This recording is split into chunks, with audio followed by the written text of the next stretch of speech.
Masa hujan turun dengan lebatnya, waktu asar petang itu, Tok Haji baru saja selesai menunaikan solat. Saya juga ikut berjemaah dengan 2-3 orang kawan kerana Tok Haji memang menunaikan solatnya di madrasah. Disebabkan hujan turun dengan lebat, Tok Haji tidak terus balik ke rumahnya yang dipisahkan oleh halaman sahaja dari madrasah tersebut. Tok Haji berbaring saja di tengah madrasah sambil melangkung tangan ke kepala. Ketika ini saya sudah berumur 13 tahun. Memang suka benar berdamping dengan Tok Haji. Dia pula akan bercerita tentang pengalamannya semasa di Sumatera, iaitu kampung halamannya. Bagaimanapun, sehinggalah akhir hayat Tok Haji, tidak pernah lagi dia balik ke Sumatera. Dia menceritakan kepada saya mengenai gurunya dari Jawa, iaitu Kiai Wuruk yang pernah dilihat memberi ceramah agama di beberapa tempat dalam satu masa. Pada mulanya Tok Haji memang merasa hairan kerana tatkala Kiai Wuruk memberikan khutbah Jumaat di masjid kampungnya, ada orang memberitahu yang Kiai Wuruk juga memberi khutbah Jumaat di kampung lain pada hari yang sama. Anehnya, murid-murid Kiai Wuruk juga mendakwa mendengar khutbah Jumaat dari tok gurunya di Semarang, Jawa. Tetapi ketika Kiai Wuruk memberi ceramah agama di madrasah ayah Tok Haji di Sumatera, memang Tok Haji sempat belajar dengannya. Selepas mengajar Nahu Arab, Kiai Wuruk meminta izin dari ayah Tok Haji untuk berehat sebentar di bilik yang sengaja disediakan oleh Tok Ayah Haji bagi kemudahan Kiai Wuruk setiap kali berkunjung ke Sumatera. Tidak lama kemudian beberapa orang murid ayah Tok Haji datang memanggil Kiai Wuruk kerana ada orang sakit. Dengan cepatnya, Kiai Wuruk keluar dari biliknya untuk mengikuti orang yang memanggil tadi. Dia melintas betul-betul di hadapan Tok Haji.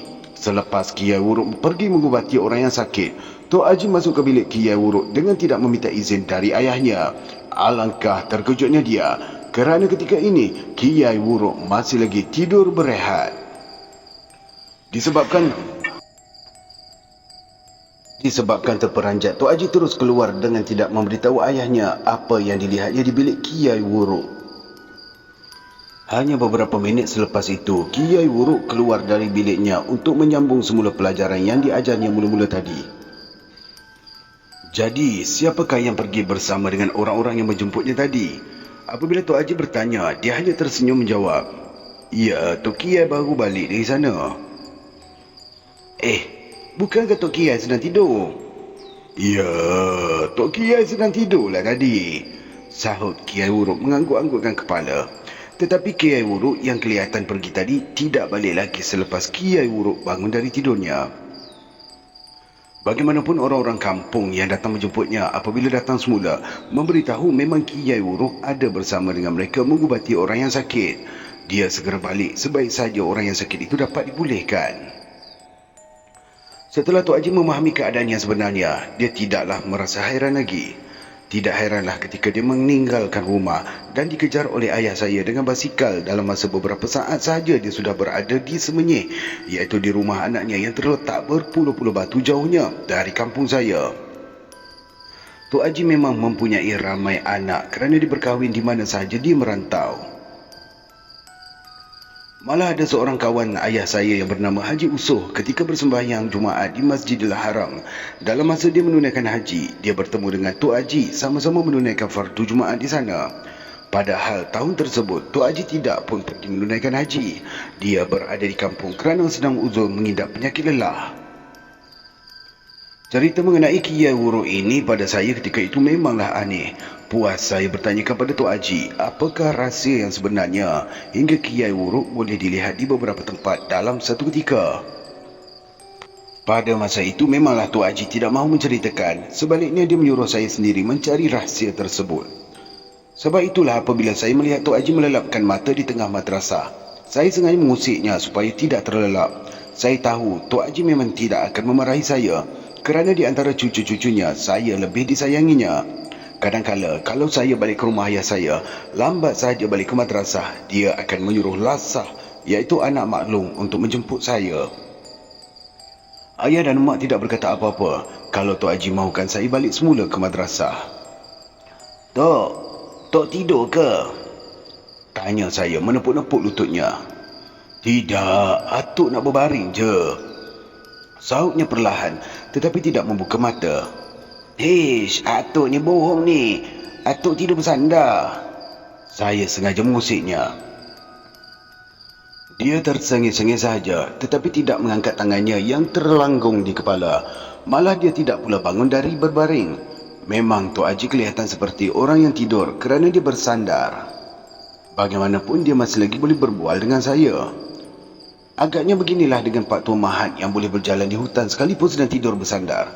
Pak Tua Mahat iaitu abang mak saya memang pernah juga berguru dengan Tok Haji ini, iaitu sebelah mak saya yang berkahwin dengan ayah saya. Sebelumnya Pak Tua Mahat tidak pernah mengenali Tok Haji. Kerana mereka duduk berlainan kampung yang jaraknya lebih 5 batu. Tok Haji ini ialah ayah kepada ayah saya.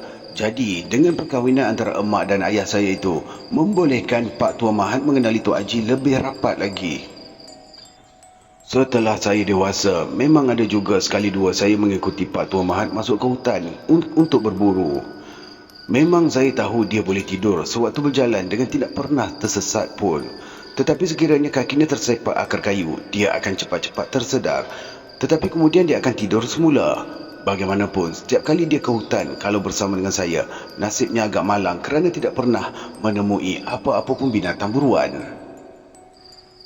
Oleh itu, kalau dia ke hutan, sengajalah dia tidak memberitahu saya. Dia akan pergi bersama-sama dengan kawannya saja. Memang benar, apabila saya tidak ikut, dia pasti akan dapat binatang-binatang buruan, sama ada pelanduk, kijang ataupun ayam denak. Bagaimanapun dia akan memberikan juga bahagian saya, sekalipun saya tidak ikut sama. Aku tahu kau pakai pelenggang, sebab itu aku tak mau bawa kau ke hutan, kata Pak Tua Mahat kalau saya merungut kerana tidak diajak pergi bersama. Kalau kau ikut, jangan ke pelanduk, malah kata puru pun aku takkan jumpa, ujarnya berterus terang tidak mahu bergajak saya. Saya tak pakai apa-apa lah Pak Tua. Jelas saya masih berharap akan dibawanya sama pergi berburu. Sudah. Aku ni bukanlah Pak Tua kau. Aku ni lebih dulu makan garam. Dia mengejek saya. Sebenarnya saya tidak tahu apa-apa dengan maksud pelenggang tu, kerana saya tidak pernah belajar mengenainya. Tetapi memang Tok Haji ada menyuruh saya membacakan surah Al-Buruj ayat 20, 21 dan 22. Tok Haji menyuruh bacakan apabila masuk ke hutan itu sahaja. Tetapi kadang-kadang kalau ada kawan-kawan mengajak ke hutan, saya tidak bacakan doa berkenaan. Nasib saya tetap malang kerana kawan saya akan merungut tidak bertemu seekor pun binatang buruan. Dalam masa saya mengusik-usik Tok Haji yang kelihatan tidur nyenyak itu, tetapi sebenarnya boleh mendengar apa yang kita cakapkan. Ma'il Lembam datang mempayungkan daun pisang, memanggil Tok Haji. Cepat-cepat saya ke pintu madrasah bertanya kepada Ma'il maksud kedatangannya. Dia kelihatan basah juga sekalipun menggunakan daun pisang sebagai payung. Ada apa ni Pak Ma'il? Tanya saya berdiri di muka pintu madrasah. Mana atuk kau? Dia pula bertanya sambil terketar-ketar menahan sejuk. Dia tidur di dalam, beritahu saya.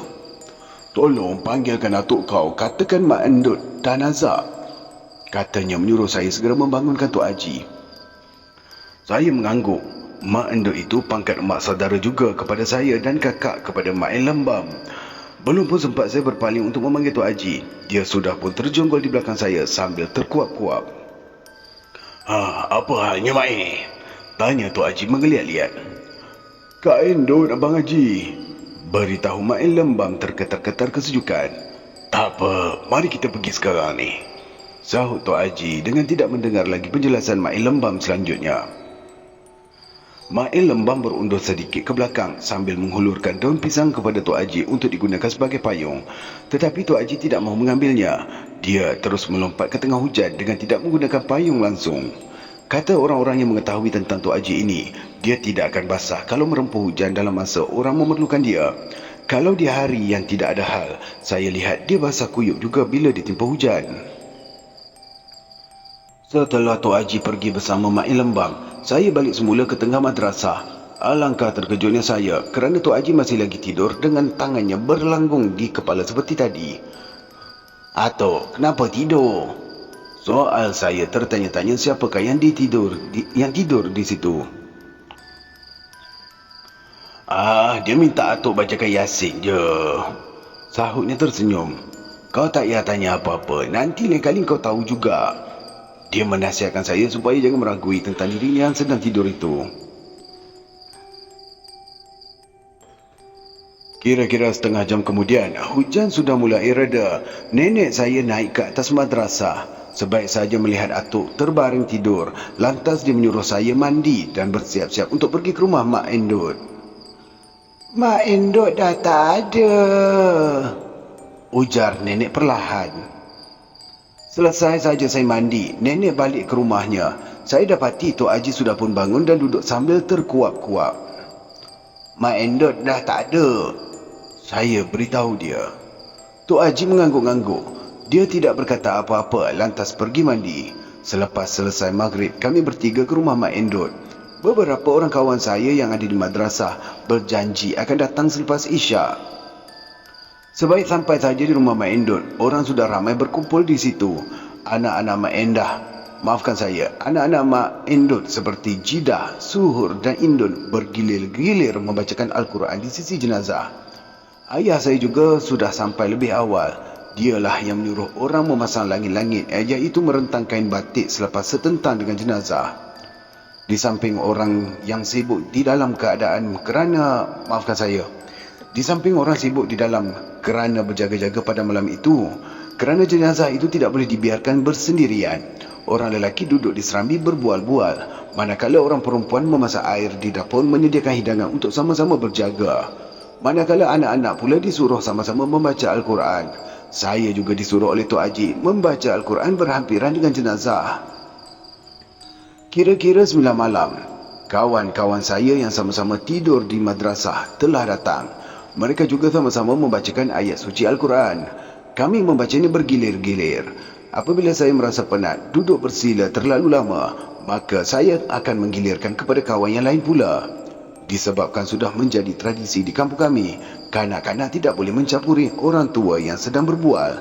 Jadi, saya tidaklah ke serambi mendengar Tok Haji berbual-bual di situ. Saya dan kawan-kawan hanya duduk di dalam sahaja.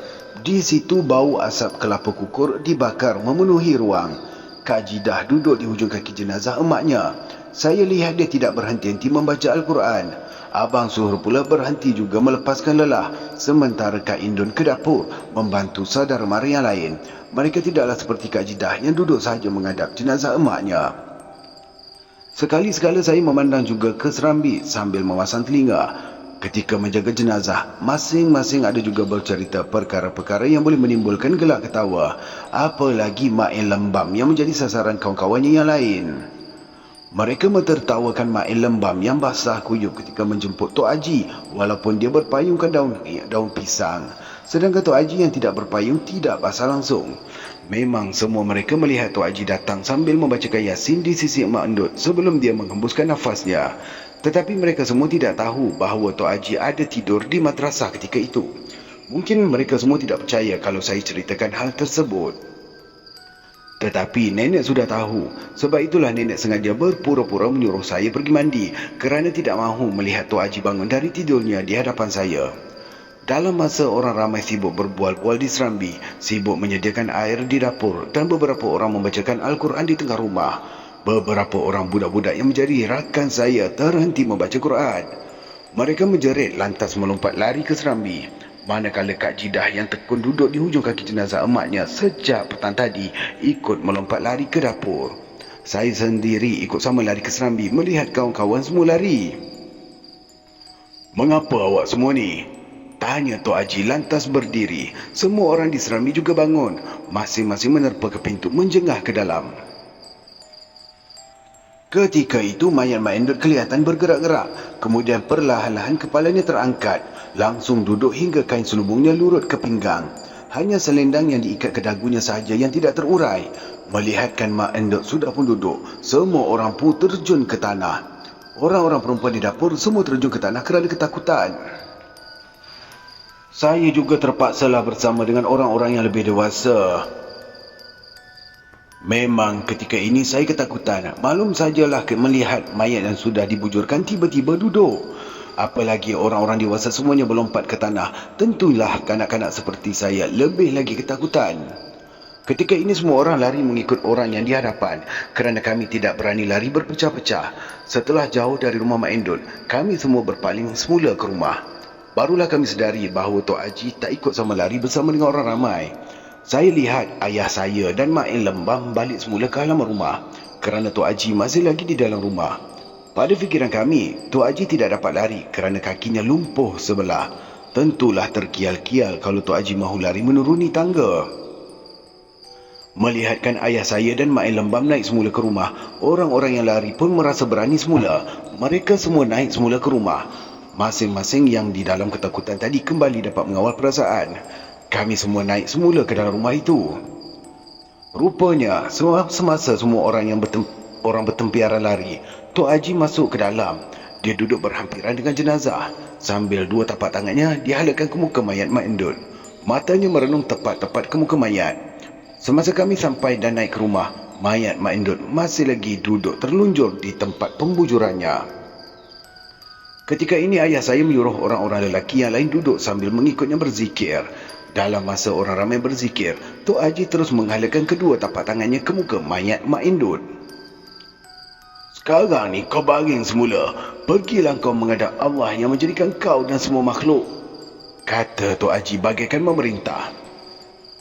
Mayat itu perlahan-lahan rebah ke bantal, seolah-olah ada orang yang merebahkannya. Kerana saya lihat dia tidak pun jatuh terhempas apabila rebah ke belakang daripada duduk tadi. Kejadian ini memang menghairankan orang ramai yang menyaksikan pada malam itu. Apalagi kanak-kanak, saya ketika itu yang baru berumur 13 tahun, tentulah dalam ketakutan. Lebih sebulan selepas kejadian itu, ianya tetap menakutkan saya. Malah saya jatuh sakit termengigau-ngigau melihat Mak Endut duduk walaupun sudah menjadi mayat. Tetapi setelah Tok Haji mengajak saya bangun setiap tengah malam melakukan solat tahajud, igauan itu hilang. Hilang terus dari ingatan saya. Tidak ada apa lagi yang saya takutkan terhadap igauan-igauan yang demikian. Endut, oh Endut, jangan kau bangun lagi. Engkau itu kepunyaan Allah, bukan kepunyaan kami. Tok Haji menamparkan tapak tangannya ke dahi mayat 3 kali. Kemudian dia menyelubungkan semula mayat tersebut. Selepas mayat Mak Endut dibujurkan semula, ayah saya pun berhenti berzikir. Bagaimanapun dia sendiri membacakan Yasin dan membaca Al-Quran. Kak Jidah yang terus cungap-cungap ketakutan mula-mula tadi duduk semula di hujung kaki jenazah maknya. Dia meneruskan semula membaca Quran. Tok Haji pula menyuruh saya membaca Quran bergilir-gilir dengan kawan. Walaupun dalam ketakutan, saya membaca juga. Tetapi sekali-sekala mata saya tetap mengerling ke arah jenazah yang terbujur. Bimbang juga saya kalau dia bangun semula. Sampailah pagi, tidak ada lagi kejadian mayat itu bangun semula. Terasa lega di hati kami kerana tidak ada kejadian buruk yang berlaku semalaman tadi. Hari siang, ayah saya pun mula menyuruh Mak Eng Lembam ke kubur mengepalai orang-orang untuk menggali kubur. Masing-masing dibahagikan kerja mengikut arahan ayah saya kerana Mak Endut itu kan sepupu dia. Malah Mak Eng Lembam sendiri, iaitu adik kepada Mak Endut, menyerahkan tanggungjawab menyempurnakan jenazah itu kepada ayah saya. Mak Endut meninggal dunia kerana mengidap sakit perut hanya beberapa hari sahaja. Suaminya sudah lama meninggal dunia sejak Khalijah, iaitu anaknya yang bongsu, baru turun buai. Sudah lebih 20 tahun suaminya meninggal dunia. Jadi, Mak Endut sendiri terpaksa menyara anak-anaknya sampailah Abang Suhur dan Kak Indun berkahwin. Di samping itu, dia mengambil upah menganyam tikar. Dia juga boleh mengurut dan membidankan ibu bersalin, tetapi tidaklah secara bersungguh. Sebab itulah ramai orang mengatakan, tidak mungkin dia menuntut ilmu-ilmu salah sehinggalah terjadi peristiwa mayatnya bangun semula. Serahkan saja urusan Allah ni kepada Allah. Janganlah kita ambil tahu sangat. Nasihat Tok Haji apabila ada orang yang mahu bertanya mengenai kejadian pada malam berkenaan. Seingat-ingat saya, dia tak ada menuntut ilmu-ilmu salah. Keluh ayah saya ketika sama-sama menolong orang yang membuat usungan. Memang semua orang mengakui Mak Endut tidak mengamalkan ilmu-ilmu salah. Dia sendiri merupakan orang yang amat taat mengerjakan solat, berbudi bahasa dan tidak pernah menyakiti hati orang. Di samping ramah mesra, dia mudah bercampur gaul terutama kalau ada kenduri kendara di dalam kampung. Semua tahu bahawa Mak Endut sangat disukai oleh orang-orang kampung kerana dia juga bertolak ansur dalam apa-apa pun urusan. Oleh itu, orang percaya tidak mungkinlah dia memelihara syaitan, sama ada polong, pelesit ataupun hantu penanggal. Inilah menyebabkan orang tertanya-tanya apakah salahnya Mak Endut sehingga menyebabkan mayatnya bangun setelah dibujurkan. Hanya mayat orang-orang yang mengamalkan ilmu-ilmu salah atau ilmu syaitan saja yang menerima balasan seperti ini. Kita tidak akan mengetahui rahsia Allah kerana Allah mengetahui yang zahir dan yang batin, yang lahir dan yang tersembunyi. Tok Haji terus mengingatkan orang-orang yang tidak puas hati dengan kejadian yang menimpa mayat Mak Endut. Kira-kira pukul 12 tengah hari, orang-orang yang menggali kubur memberitahu bahawa kubur sudah pun disiapkan. Oleh itu ayah saya pun menyuruhkan orang-orang yang memandikan mayat. Ketika ini kami terpaksa membawa air dari telaga dan ditampung dengan pasu dan besen yang besar. Dengan yang demikian, sebelum mayat dibawa ke pelantaran, maka kami disuruh dahulu memerlukan air dalam semua bekas tampungan. Saya ikut juga membawa air dalam baldi, tetapi disebabkan kami bergotong royong beramai-ramai, maka cepatlah semua bekas tampungan air itu dapat dipenuhkan bagi mencukupi untuk memandikan mayat. Nenek saya ditugaskan untuk mengapalai memandikan mayat kerana jenazah itu jenazah perempuan. Sebaik saja jenazah hendak diangkat ke tempat mandi di pelantaran, sekali lagi orang memekik terkejut kerana didapati di bawah jenazah itu ada beratus-ratus lipan bara, seolah-olah menjadi tilam pula kepada jenazah berkenaan. Malah melihatnya pun sudah geli geleman. Bagaimanakah pula mahu menguaskan lipan itu dari bawah tubuhnya? Ya Allah, lindungilah hamba-Mu ini, keluh Tok Haji sambil menampung kedua tangannya. Semua orang yang melihat keadaan Mak Endut itu, ada yang takut dan ada juga yang kasihan. Apalah dosa Mak Endut sampaikan mayatnya begitu terseksa. Sudahlah pada sebelah malamnya, mayat itu bangun duduk. Kemudian apabila nak dimandikan, terdapat pula beratus-ratus ekor lipan barai di bawah tubuhnya. Seekor lipan pun tidak mahu lari. Walaupun kain penutup mayat sudah dilingkupkan, lipan-lipan itu kelihatan merayap-rayap dan ada juga yang menggigit jenazah. Ayah saya kelihatan marah dengan kejadian tersebut, sementara Tok Haji pula tenang. Air mukanya tetap jernih menghadapi masalah tersebut. Ya Allah, sekiranya hamba-Mu ini bersalah, ampunkanlah dia. Sekiranya hamba-Mu ini dianiaya, maka lepaskanlah dia dari aniaya itu. Kepada Engkaulah kami bermohon perlindungan dan kepada Engkaulah kami memohon pertolongan, kata Tok Haji perlahan. Ketika ini air matanya tergenang di pelupuk mata. Selepas Tok Haji berdoa, dia menyuruh ayahnya, Selepas Tok Haji berdoa, dia menyuruh ayah saya membawa air mandi ke situ. Kita mandikan sahaja jenazahnya di sini, ujarnya. Mereka semua tidak memantah. Semua air yang sudah ditampung diangkat ke dalam. Tok Haji sendiri memandikan jenazah bersama nenek. Ketika ini sengaja Tok Haji menyelubungkan jenazah sebelum disiram dengan air. 7 kali Tok Haji menyimbah air ke tubuh jenazah di bawah kain selubung itu. Orang ramai melihat asap berkepul naik seperti bara yang kena siraman air. Apabila dibuka kain selubung itu, kami semua dapat melihat di bawah tubuh Mak Endut bara merah padam disirami air. Lipan-lipan yang berkeliaran tadi, kami lihat sudah pun menjadi arang. Tetapi tiada siapa pun yang berani bertanyakan kepada Tok Haji kerana sudah menyuruh setiap orang jangan bertanya apa-apa. Dia hanya mengingatkan supaya ingat kepada Allah saja. Berserahlah kepada Allah di atas segala urusannya, kata Tok Haji kepada mereka. Tidak jadilah jenazah itu dibawa ke pelantaran. Di situ jugalah dimandikan, iaitu di atas tilam tempat jenazah dibujurkan. Kawasan tengah rumah menjadi lecah kerana air yang tidak telus di celah lantai. Nampaknya kau nak mandi di atas tilam, Endut. Sebab tu aku mandikan di atas tilam ni, kata Tok Haji menampar pipi Mak Endut. Bagaimanapun muka Mak Endut tidak apa-apa. Wajahnya kelihatan bersih seperti sedang tidur. Belakangnya yang digigit lipan beratus-ratus ekor tadi juga tidak kelihatan pun bekas gigitannya. Kulit tubuhnya tetap kelihatan bersih, walaupun ada terdapat lebam-lebam sedikit. Apa agaknya masalahnya ni ya? Tanya ayah saya kerana dia sajalah yang berani bertanya. Urusan kau jaga sendiri. Jangan urusan Allah kau nak jaga, ujar Tok Haji macam memarahinya. Terdiam ayah saya apabila diingatkan oleh Tok Haji demikian. Kalau ayah saya sendiri sudah ditegurnya, sudah tentulah orang lain tidak berani bertanya kepadanya. Sampailah jenazah selamat dimandikan, tidak ada apa-apa kejadian ganjil yang dilihat. Ketika dikafankan pun tidak ada apa-apa gangguan. Tetapi memang saya melihat sendiri, jenazah Mak Endut itu, wajahnya tetap bersih seperti orang yang sedang tidur. Tubuhnya terdapat lebam-lebam sedikit, itu pun di bahagian betis dan lengannya yang dipenuhi beratus-ratus ekor lipan. Tidak ada kesan gigitan apapun. Sehinggalah dibawa ke kubur, jenazahnya selamat dikebumikan dengan tidak ada lagi gangguan-gangguan yang mengerikan.